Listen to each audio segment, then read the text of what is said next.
Good evening and welcome to Burn News and Views. I'm your host, Don Burgess, and we have a two-part show tonight. And the first part is with Hafid James, creative director for a couple commercials that were done for SCAR's Coalition for the Protection of Children and the Family Center. Welcome. Thank you for having me. So why don't we start with you introducing yourself and telling us what you do for a living. My name is Hafid Tyrone James.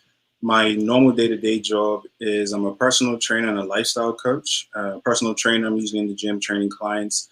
Lifestyle coach, I help teach people how to really improve their health, improve their lifestyle, rather be dealing with eating, stress, and so forth.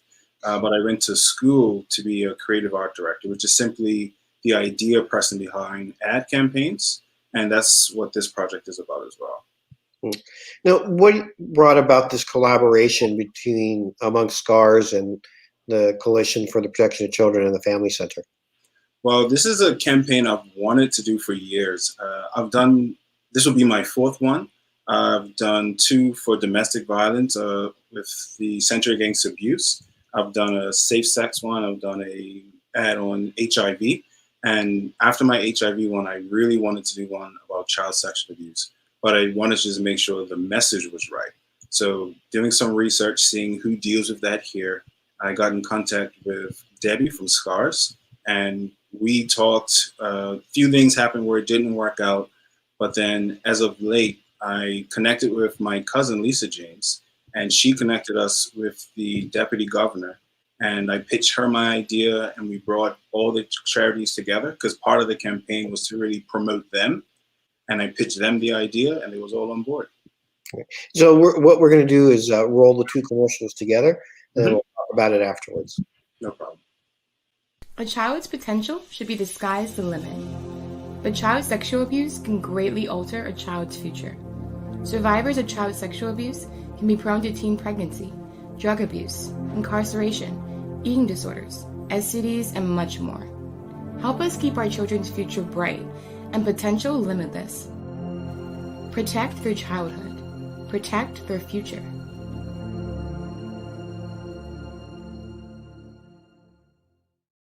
Children growing up should feel loved and valued, but child sexual abuse can lead to drug abuse, depression, violence, trust issues, and much more. Help us protect our children's self-worth and invest in their future. Protect their childhood, protect their future.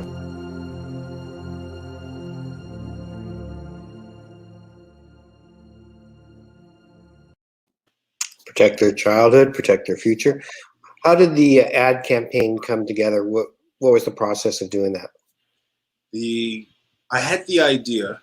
I know what I wanted to talk about. I know the major point of the message was to really show that connection between the adult outcome and to really just illustrate how a lot of people are judged based on that outcome, rather being on drugs, teen pregnancy, dropping out, but it stems from trauma that they suffered from in their childhood. And the more we can prevent the abuse in their childhood, gives them a greater potential at life. So it was really just about showing how I can illustrate that. And it was actually me getting into stocks and looking at stocks and following, buys and sells, that I saw that image and I was like, okay, that's the image I can use to illustrate how, the child should be focused on their value increasing as they grow. But if abuse happens, in this case, child sexual abuse, the child can feel devalued, and then it can lead into other avenues. Right. So how long did it take you to put together the two commercials? It was days and days of work for 30-minute commercials. I had to actually learn 4 new programs to do it effectively. So I pretty much took the weekend. I had to get a whole new Adobe Creative Suite cloud program. And I just, like I said, it took about 4 days just to try and learn all of these new programs and then put everything together and fix all the glitches and then get the videos to link up. And then I was fortunate enough to get 2 people to do the voiceover work for me. So it was about 2 weeks of work for 30-second videos. Just to give a little shout out, who did the voiceover work? Dwayne Keynes and Morgan Swan. Okay. And for you, what reaction have you had people give to you after seeing these? It did what I wanted this part of the campaign to do, is simply just start a conversation. With all the campaigns I've done, the biggest problem is no one likes to talk about it. No one likes to talk about physical abuse. No one definitely likes to talk about sex and HIV, and no one likes to talk about child sexual abuse. But with all of those things, and with most situations we go through in the world, we need to have those open, uncomfortable conversations, at least just to educate ourselves in certain places, if we really want to break through in those situations. So people's come to me to talk about it. People's commenting on the images. Last I checked on Scars' page, one of the videos got about 7,000 views. So we're just trying to open the dialogue and let people know where to go for certain resources. Now, where can people, parents, teachers, other youth workers go to get such resources? The best place to go is Scars, that is run by Debbie Ray Rivers. She actually has a program where she teaches about child sexual abuse to adults. And one of her things she's trying to do is get as much adults to go through the program, because the more we know about it, the more you're able to kind of help and even see certain signs. And they're like, okay, this kid might not just be acting out to act out. There might be some form of trauma he suffered, and that's why he's acting out. I can give a hearty recommendation for those, because I've done it twice now. Yeah. So yeah, I did it, I think, the first time with North Village football team, or the coaching staff, and then with a group of teachers as well. So, and they were really eye openers. Like I did my own studies. Whenever you do a campaign like this, you got to study. But when I did that course, there's so much connections that you never think of. This is what someone could turn out like because they went through this. And it was just a really eye-opening experience. So I would definitely recommend anyone that has any connection with kids at all, or even just wants to educate themselves on the subject, definitely do the SCARS program. From your experience, what are some of the, I know that you're not the expert on warning signs and things, but what are some warning signs some adults might see that could hint that sexual abuse is happening? That is honestly the tricky part, because they vary from completely different spectrums. You can have someone that can be hyper-violent, hypersexual. They can be quiet. Like I said, when I went through the program, someone was eating their own hair. There was one story about a gold medalist that, because she went through the abuse, she felt devalued, just like in the campaign.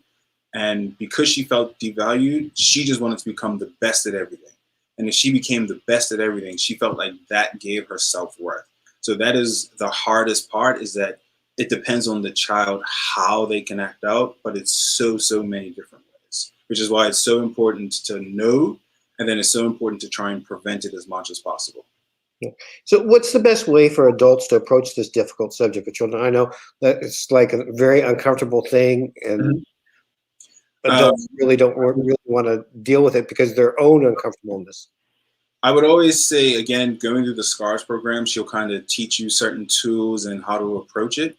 But with any situation, one thing I always preach about, no matter what round we're talking about, just honest, transparent communication. They should know that they feel comfortable to talk to you. Like, one of the biggest things, even going through the program, is we were just so brought up, if auntie comes and you have to give auntie a hug, even if you didn't want to, you have to give auntie a hug. And we have to learn, no, we kind of have to listen to children. If they don't want to give auntie or grandma or grandpa a hug, we have to kind of process it and ask, why is that the case? Because you never know. Because even for me growing up, my knowledge of child sexual abuse, or what I thought a predator was a stranger in a trench coat. That was the image that was installed in my head when you talked about a predator. But when you see the cases, it's usually someone close to you, someone that has some power over you or a close connection over you. It can be a family member. It could be one of your parents' best friends, a babysitter, or a teacher. So it's really important to have a relationship with your kids where they know they can talk to you and they can tell you stuff, and you're not going to overreact. Okay. All right. Well, I want to thank you for your time tonight and bringing this important issue to the public's attention. And again, people can go to scarsbermuda.com. Yes. Okay. Yes. All right. So thank you, Mr. James. Thank you very much. Have a great night. You as well. And before we welcome our next guest, Dr. Ricky Brathwaite from the Bermuda Health Council, let's take a look at the preview of Burn News Stay Ready Storm Special, which will be hosted by Glenn Jones and will stream live on Burn News website and social media at 8 p.m. this Wednesday. Bermuda, 75 miles of spectacular coastline. And while that makes our island stunningly beautiful, out here in the Atlantic, it also makes us susceptible to dangerous hurricanes. I'm Glenn Jones. This hurricane season, I'm proud to team up with Burn News to elevate the way Bermuda readies for a storm. You'll get the latest video, up-to-the-minute storm tracks, live press conferences, and breaking news like only Burn News can deliver. Plus tips to keep you and your family safe. When the big storms come, it affects all of us. It'll be my job to help you through it, calmly, delivering information you can trust. We're calling it Stay Ready Storm Coverage, presented by Lindo's Group of Companies. Live coverage begins June 16th with a Burn News Hurricane Preparedness Special. Then breaking news all season long, whenever a storm comes near. Let's stay ready so we'll always be ready.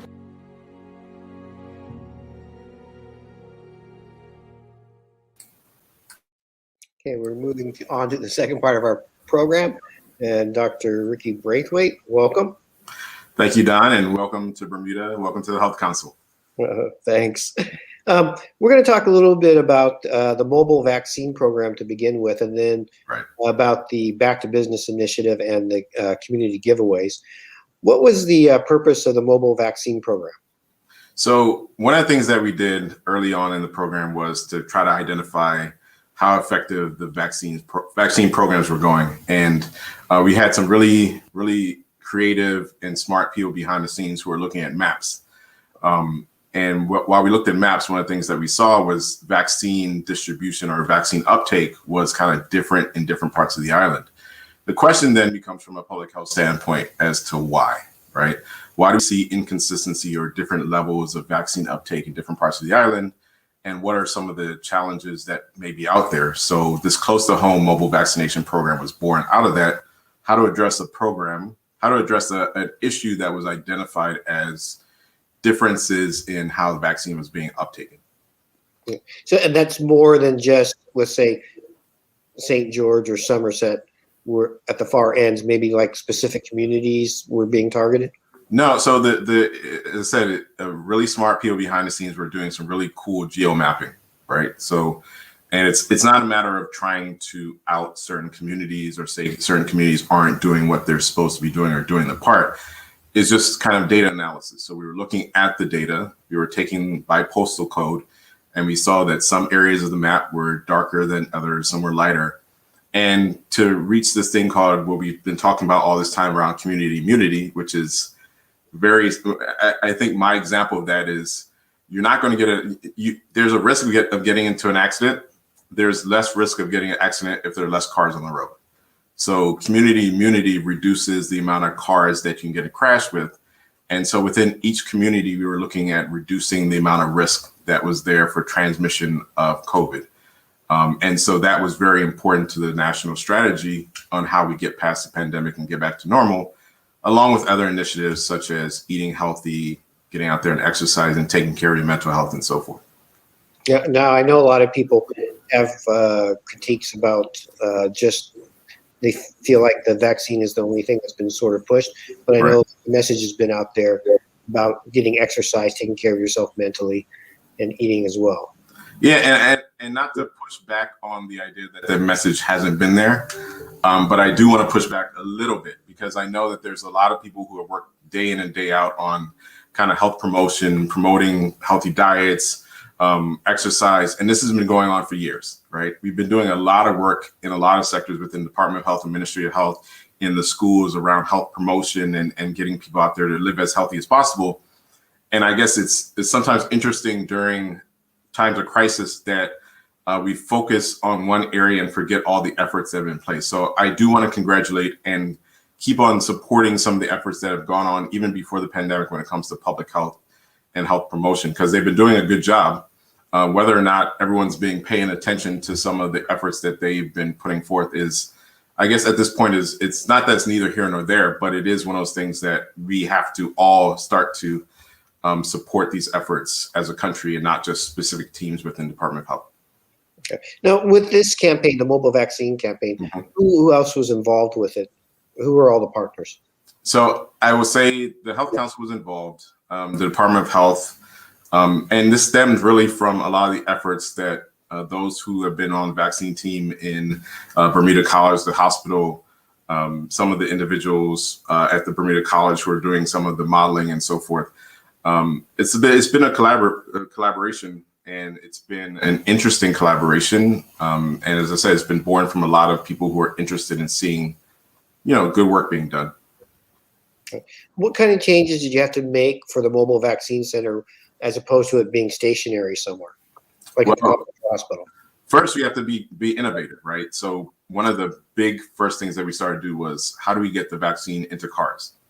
Or how do we get it to as close as possible to where people are? I remember this one story. The first time we went out to Penrose Wharf, the first person who drove up said, "Hold on, let me go back home because my I think it was a family member. They're blind and they're not going to be able to come out unless it's really close to home." The other person who came out said directly, "I can only go from my boat to the wharf because of my heart condition," and that made it feel worthwhile, right? It's those kind of things. Logistically, how do you get all the nurses to move from one spot to the next on a day's notice? How do you deal with the heat? How do you deal with not knowing whether someone's going to need special assistance to get to the vaccine itself? So there was a lot of kind of agility as part of this process.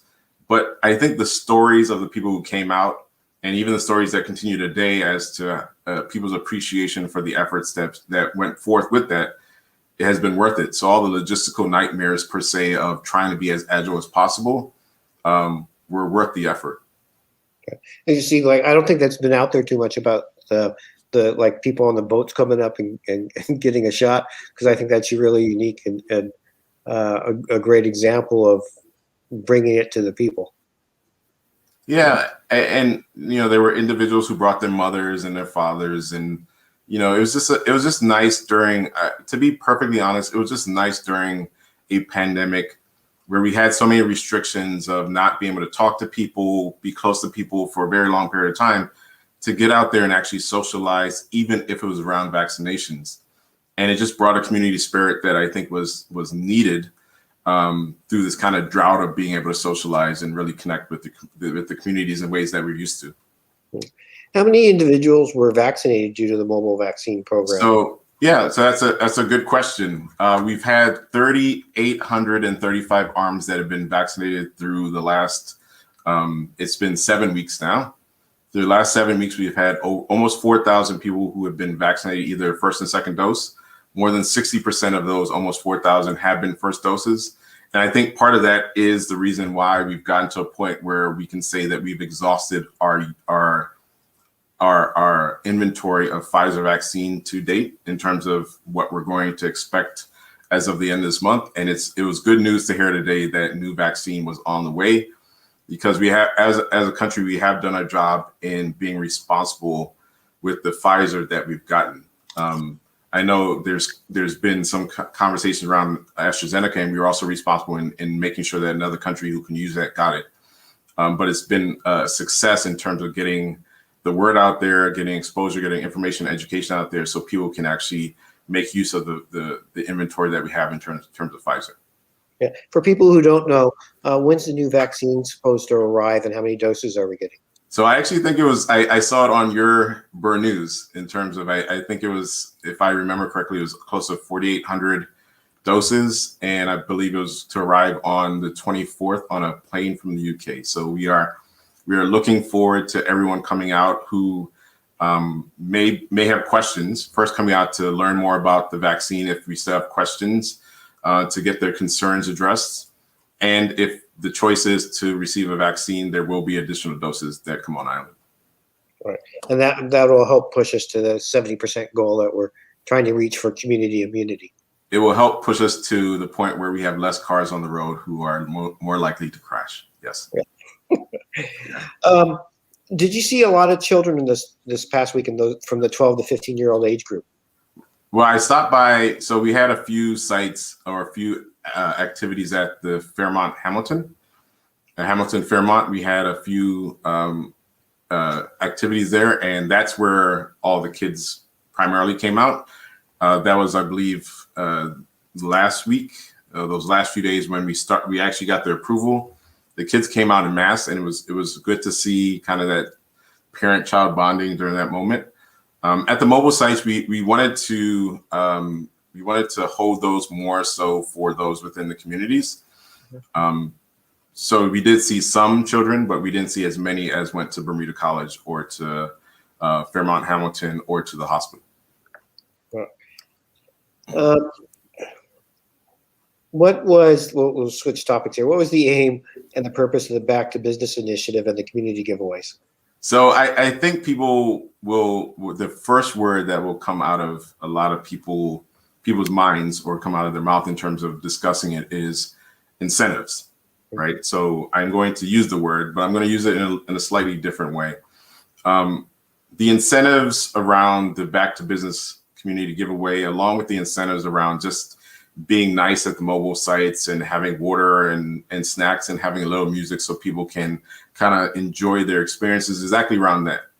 How can you create an environment where people can, in a uncomfortable sometimes or scared, which we saw a lot of people who were just kind of uncomfortable and scared. How can you create an environment by which they are more comfortable, create a more attractive environment so that their experience around this vaccine isn't seen to them over the long term as being dreadful, right?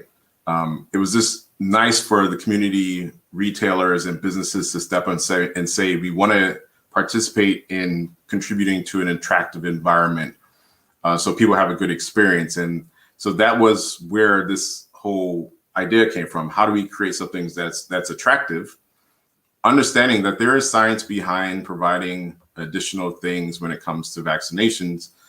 But I will say that when we've actually talked to people and they've come to the site, they've been pleasantly surprised when they're finished getting vaccinations that they're going to get something.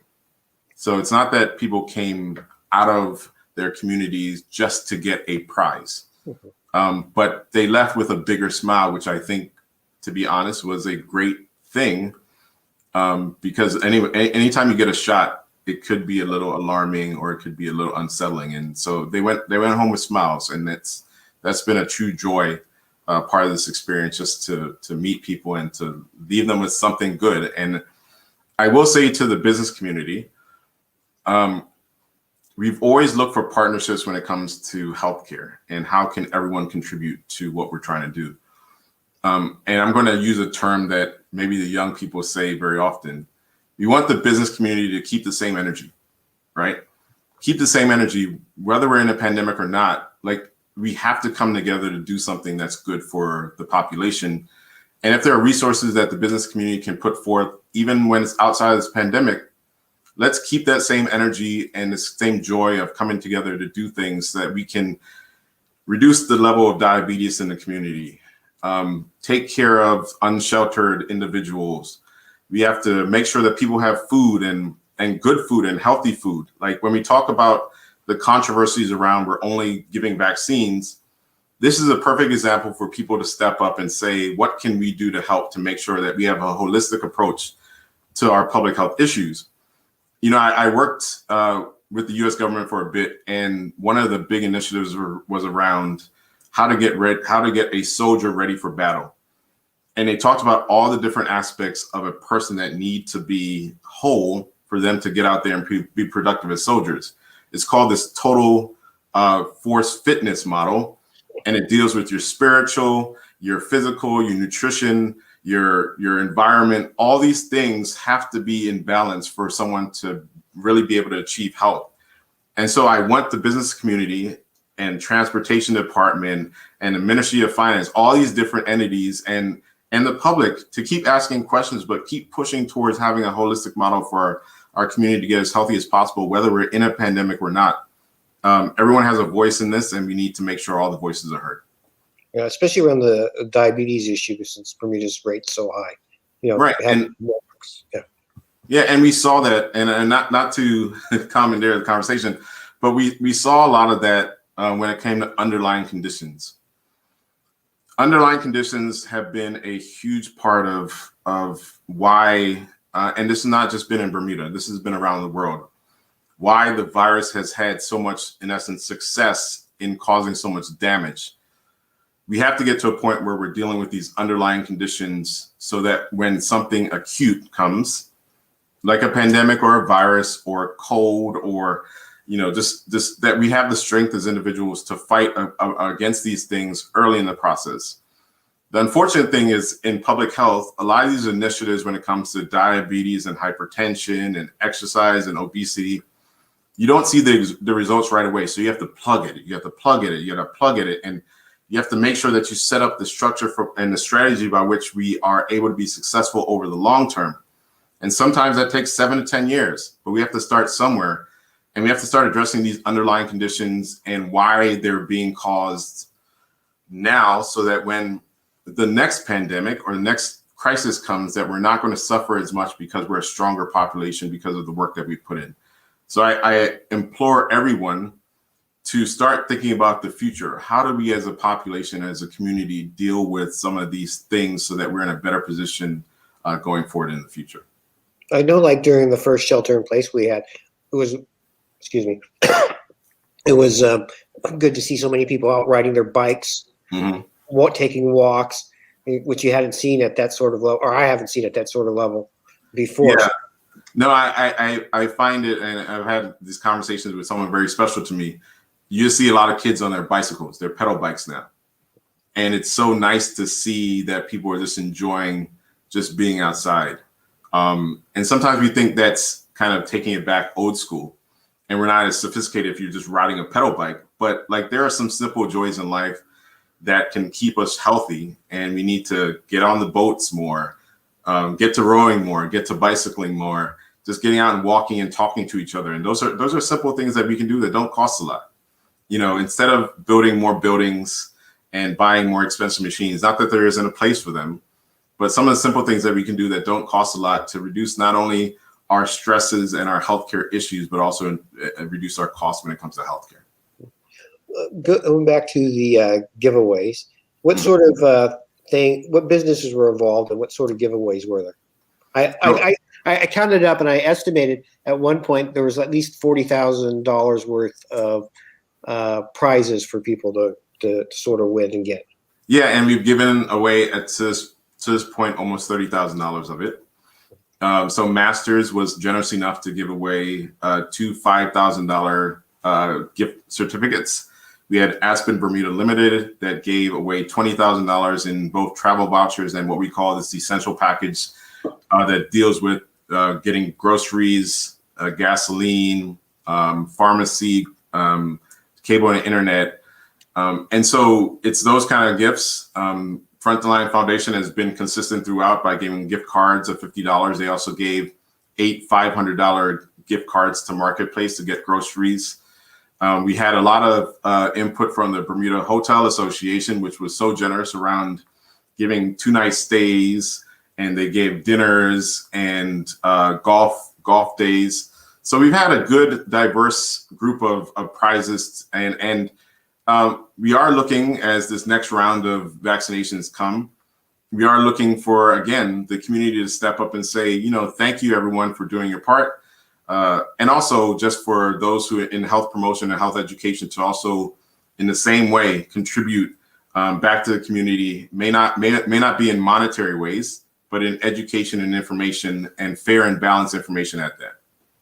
I was going to ask you whether or not the next round would be the same, but you already answered it. Well, so what I can guarantee during the next round is that there will be supply for those who need it, and the serious conversations about the objective conversations about what's going on in the world of science around this vaccine will continue. Right. What do you think about the idea of maybe, like, we'll just take diabetes, that people who work on lowering their levels, there be some sort of giveaway, just have a mass island push towards that? Yeah. So I think some people would say, oh, these kind of giveaways are corny, or I use the word corny, or they're gimmicky. if we can make a improvement in people's lives by doing whatever we can, by taking this approach as whatever is necessary, if at the end of the day we make more improvements and get a healthier population, I don't know if there's a reason to complain about how, whether we gave gifts or we gave gift cards or we gave trips. I mean, we spend millions of dollars on improving the facades of buildings for the same purposes of providing healthcare. And that's not a matter of improving the treatment. It's just a matter of making people feel better around going into really nice spaces. If we're going to give people the opportunity to be in these nice spaces and spend all this money on that, then the question is, why not do other creative things to help people reach this goal of better health? And so one of these things, I guess, when I was learning more about health economics in school, Richard Thaler has this process or this concept around behavioral or choice architecture. If you can create an environment for people to make better choices, you can't tell people how to live, but you can create as many opportunities for them to make the best choices for themselves as possible. My professor would always say, you can't force people into a choice, but if you create an environment that makes choices that will ultimately get them where they want to be, but easier, then that's part of our responsibility as healthcare workers, or our responsibility as individuals, our responsibility as families and our communities. So yes, I am all for creativity. That's a long way to say it. It's all for creativity. And if we're going to spend our money on something, we might as well spend our money on the people. Now, is there anything that I didn't ask you that you'd like to get out to the public? So I think one of the things that the Health Council specifically is doing, we have a chronic disease innovation fund. We have up to $200,000 for projects that deal with community projects that deal with improving the health of one's community. So for those who want to ensure that there's access to healthy foods or fruits, there's $200,000 per project available. And this is not just for one project. There are multiple projects that you can apply for. If you want to increase the amount of exercise or the social networking amongst those who are older, there's money available for that. So on our website, you'll find a chronic disease innovation fund. We are looking for innovative projects that help in terms of our public health, help to look at the upstream factors of the diabetes and hypertension and the strokes and cancer, and help to mend some of that so that we, for in the long term, we'll have a better chance of success of dealing with some of these issues. And some people say you have to put your money where your mouth is, and the Health Council is creating opportunities for community members to find a way and find programs that will be helpful for the communities for the short term and the long term, and we have money available for them to do so. Thank you, Dr. Brathwaite. Really appreciate having you on tonight with us. It's been a pleasure. And just as a reminder to our viewers, on Wednesday at 8 p.m. on the Burn News website and social media channels, we will be airing our Storm special with Glenn Jones as the host. Hope you tune into that on Wednesday at 8. For this evening, and on behalf of Burn News, I've been your host, Don Burgess, wishing you a beautiful evening.